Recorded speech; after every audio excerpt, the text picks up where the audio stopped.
we started something different. Athletics, not so spoken about in Nigeria at the moment, but we started with that all the same. Anyways, join me today to talk sports and talk about what the last scene we just watched. It's none other than my co-host, co-pilot. Some call him the lawyer, some call him a politician, some call him the coach, some call him a deacon.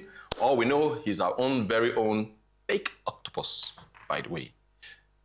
Let's make welcome none other than Umetu Dixon Umetu, who is wondering why I spelled it with fake. Because your World Cup did not come to pass. Only one team will win the World Cup. How come it was not the team you predicted? It's only one team will win the World Cup. I don't have the script now. Anyway, good morning, viewers. Good morning, Pastor Sim. Great to be here. I don't have the script, so I can't determine those things. The people that have the script, they know. Anyway, I'm good to spice it up a little bit. Yeah.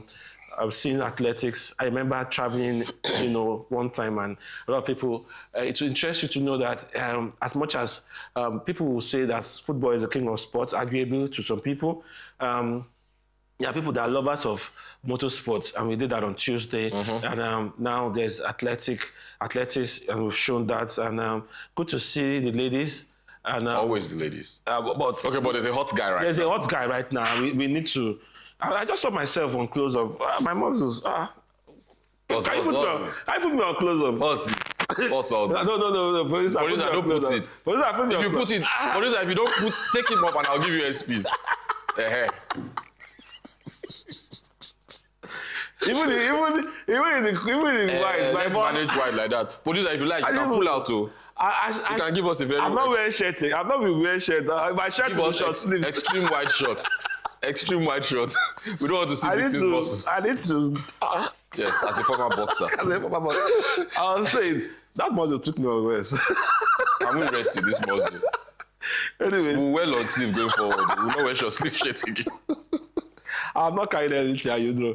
Anyway, but the hot guy Ajayi, but I think one striking thing about, especially we saw the Toby Amosun, we saw Ofili. Yes. And one striking thing was our interview at the end. There's no way you won't want to listen to what she has to say, because if you don't know, there's a saga ongoing.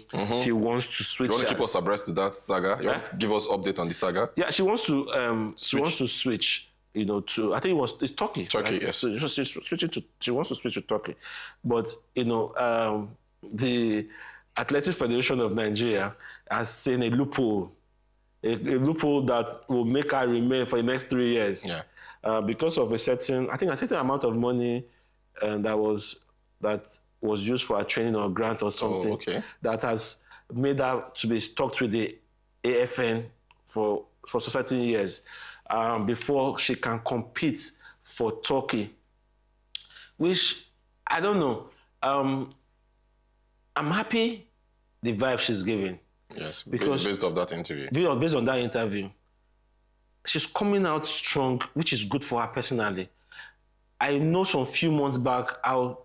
No, in the month of May, it was April going into May, because that was the time she was supposed to do the turnover, switch over to Turkey. But around that time, it was announced that it didn't go through. So one would have assumed that she would be in a devastated state. Yes, because comments that were coming out, I didn't even think that this year should be, she will have her head straight, to be on the tracks anymore.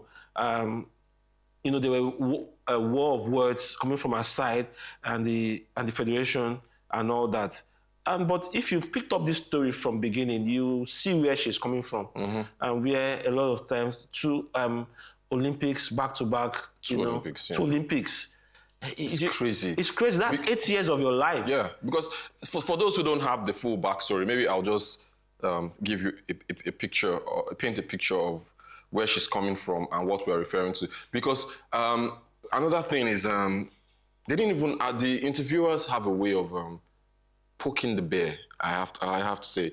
I remember some months ago, it was just last year actually, it was Toby's case. After the incident of her doping, whatever, there was a lot of pressure with her not doing a test. The interviewers have this way of always looking for ways to trigger you by asking certain questions. He didn't ask her about the race they just ran. He didn't ask her about the future. He had to remind her about the Paris Olympics. So let's go flashback to 2024, Paris Olympics, and put things in perspective. You cannot start Favor Ophili's story with the Paris Olympics, even though that's the most recent. You have to take it back to 2020, the Tokyo Olympics. Yes. Where 15 athletes, as they got to the venue of the Olympics, as they got to Tokyo, Yes. they landed disqualified because a certain group of people in the AFN didn't do their due diligence and get them to do their anti-doping tests. So I know Blessing of Calgary was among them. There were like 15 of them. Favor Philly was unfortunately among them. So they arrived disqualified. That was 2020. And you're thinking, oh, mistake, it will never happen again. It will never happen again. Oh, okay, just one time. Absolutely. 2024, the 4 Paris years Olympics, later. which is what the interviewer was referring to. She's made up the team and everything. Then all of a sudden, her name is not there. You didn't register her for the race. So what's she doing there? And that's how she missed. And she was in the form of her life in 2024. Yes. So she felt hurt, a bit hurt. And not a bit hurt. She was like, that's the last straw. Which is understandable. Yeah, I mean, 8 years of your life. You first one mistake, second one mistake. I know that there was a time where she said that she felt she was picked on. Mm-hmm. Because why always, Why me? Why me always? By the time you say, why always me? Why always me? Yeah, actually it's 4 years, 2020, 2024, so 4 years. No, yes. But she would have prepared for that first Olympic. Exactly, prepared for the 2020, yes, and prepared for 2024. Yes, she should have prepared for it. And why always me? And when you look at all the things that are happening, and she said, you know what, maybe, when you don't value, you will make those kind of mistakes when you don't value people. Because top on your list, if you value someone, top of your list should be, if you're traveling and there are some important people you need to go on that trip with, you can't say you forgot the person at the hotel room or in the house. Because when you're entering that bus, you're supposed to ask, if this person is very important to you, you're supposed to ask, where is this person? If you're a father of maybe 5, 6, 7, and you're going on a trip, will you forget your kids? Your kids are very important to you. So as you're entering that bus or the car, you're asking, you are doing head count. Let me give you a perfect example of what you just said. Not recently, some weeks ago or months ago, my kids were having a conversation with me, and they told me of, my daughter told me of how somebody left somebody. I think they left Jaden, that's my son. And I looked at my daughter as she was talking. I said, the school bus left Jaden, and you left Jaden in your mind. You did not tell the boy, hey, stop. My brother. So that's exactly what I'm talking about. I get you perfectly. And that was my response to her. I was like, leave the school bus. The school bus is not Jaden's father. The school bus driver is not Jaden's father. It's not Jaden's uncle or brother or anything, even though he has his own responsibility. You, that is your younger brother. Where was your mind? You entered bus, sat down, you looked around the bus and saw everybody and said, okay, let's be going. Your younger brother is not there. So I get what you mean. Yes. When you sent in the documents, sending in the names, it didn't cross your mind that your top star. Hey, my top athlete for 100 meters is not there. So I expect her to react normally. And the reaction was, you know what, since you don't value me, since I don't mean anything to you guys, I'm going to switch to a country that probably appreciates me. And, just like permit me to say, I wanted to say Sir or Beta X. You're like, great anyway. So you have to return everything that I've given to you. So you see, that action lets me know that the members of the different federations, they know what they're doing. Because I went through the NFF's top management. More than half of them are doctors, and it's not doctors, honorary doctors. These are scholars. They're scholars. They know what they're doing. They just are not going to do it because there's no consequence. Oh, so you can pick up loopholes. I'm like, Nigerian administrators, sports administrators can pull outlines and tell you that, oh, this says this says this, and as a result, you're not going anywhere. Oh, you can pull those kind of loopholes, but you can't pull loopholes for games that concern you to your own country's advantage.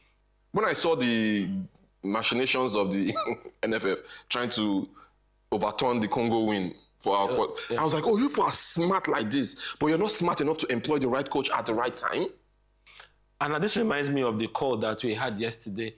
And I think it was McDonald's calling from Port Harcourt. Yeah. And he used, I said this, I think the statement has been overflowed, but I wish we can't use statement like that. This statement has been there since I was born. There's always politics in everything. Everything is politicized. I don't know if it's because of we have more than 700 tribes in Nigeria. No, but not necessarily. But I get what you mean. You'll be shocked that someone does just like him. We've seen it several times in paratestals and agency. Someone just doesn't like your guts. He just sees you and doesn't like you. It might be just from how you just behave, or how you know who I am, or your tribe or something. Pardon me to say that, but the issue I have is, it is if you don't like a certain person, which is good, that's on you, but that doesn't stop you from doing what you are supposed to do for the nation. You shouldn't put it at the detriment of the service you are supposed to provide. And that is it. If you have personal stuff with that, you can sort that yourself in your heart and your space. But because you don't like a certain person, and a certain person is trying to make Nigerian proud, then you make sure that because you're in that position, you make sure that you just scatter the whole thing, and the whole nation will feel it, just because you are in that position. There's some people, they will just say, you know what, you are in charge of submitting a list, and just say, you know what, I'm going to deal with this girl. I did many times. Yes, I'll deal with this girl. Yes. Not knowing that you are taking the country back. The larger consequence is up there, but you just want to fulfill your heart desire, which is in a small box. Which meanwhile, the larger consequence is there, and you don't even care. You might even listen. I'm sure one of the person that is causing this is listening to me now, and he's nodding his head or her head. You are still nodding now, but you are the person that I'm talking about. All right. So it is what it is. I wish like you said, she wants to just focus on the future. Yes. She wants to. She's putting her head together. I hope this can be resolved. I'm not going to preach and say, you need to come back to Nigeria. All I'm going to say is that this time around, thunder shouldn't strike in one place. It has already struck twice. No, I struck 3 times. That's all I can say. All right, so let me jump into the Prime Sports group on King's Chat, because Coach Dixon is trending, even though he doesn't know yet. Really? So Uche says, first of all, Coachy, the Eba is working well. Talking about his muscles. Right after that, he goes on. Now he throws it to me. He says, Pastor Austin, will it be wrong for the Nigeria Federation to apologize to her? $1 million question right there. Only them can answer that question. I'm from a background, of course, with my training, especially with the Word of God. If I'm wrong, I'm going to tell you I'm sorry, straight up, and I'll fix it, bury the hatchet, and move on. Because I believe that beef and all those keeping beef and malice is poison to you. It's poison. So I don't do that. So get it over with, move on, and let everybody get along and be happy. And if peradventure, and this is where professionalism comes into play. If peradventure you're dealing with somebody with a nasty attitude, I've been in that situation as well. I mean, I've been on my job for more than 20 years now. So I've met people of all sorts. People with nasty characters, people with great characters, different personalities. However, my number one principle when I'm working is you work first. And that is the approach everybody must have. The athletes are trying to be professional. Can the federations try to be professional too? Do your job. If your job is to submit your requisition as when due. You know that it will take process.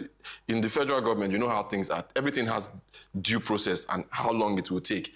You don't want to be submitting Favor's name after the fact.